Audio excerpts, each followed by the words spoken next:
8 नवंबर आज बिहार चुनाव के नतीजे भी आने थे और आडवाणी जी का जन्मदिन भी था। आडवाणी जी सुबह से इस बात को लेकर चिंतित थे कि बर्थडे पार्टी में क्या बनवाया जाए। शुरुआती रुझान देखकर उन्होंने ढोकला बनवाने का ऑर्डर भी कर दिया था, लेकिन 1 घंटे के अंदर उन्हें ऑर्डर कैंसिल कराना पड़ा और बोले लिट्टी चोखा बनाओ। बिहार चुनाव के शुरुआती रुझान देखकर भाजपा के कुछ उत्साही कार्यकर्ताओं ने पटाखे फोड़ने शुरू कर दिए। उन्हें क्या पता था कि इन्हीं पटाखों के धुओं से नतीजों का दम घुट जाएगा। मोदी जी ने अमित शाह से पूछा, अमित जी चुनाव के परिणाम कौन से चैनल पर देखे जाएं? अमित शाह ने सलाह दी, भाई साहब जी न्यूज चला लो।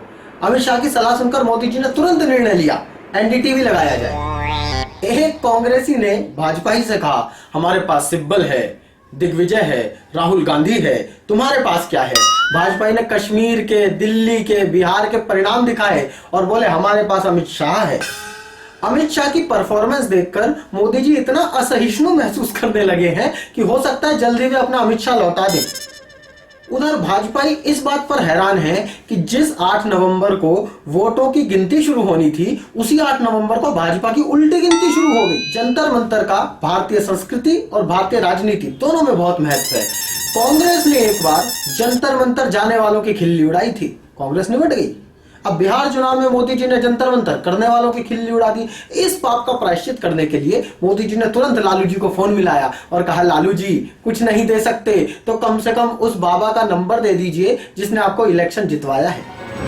अपने 56 इंच के सीने पर पत्थर रखकर जब मोदी जी ने 156 सीट जीतने वाले नेता को बधाई दी तो सुशील मोदी ने नरेंद्र मोदी जी से पूछा कि भाई साहब अब हम क्या करें? नरेंद्र मोदी जी बोले, करना क्या है, गाय पालो।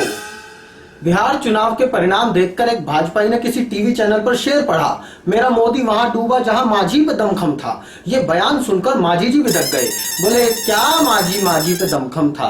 मोदी के नाम पर चुनाव लड़े हो इसलिए ये अधर में लटके पड़े हो, अगर माझी के नाम पर लड़े होते तो पूरे डूबे होते।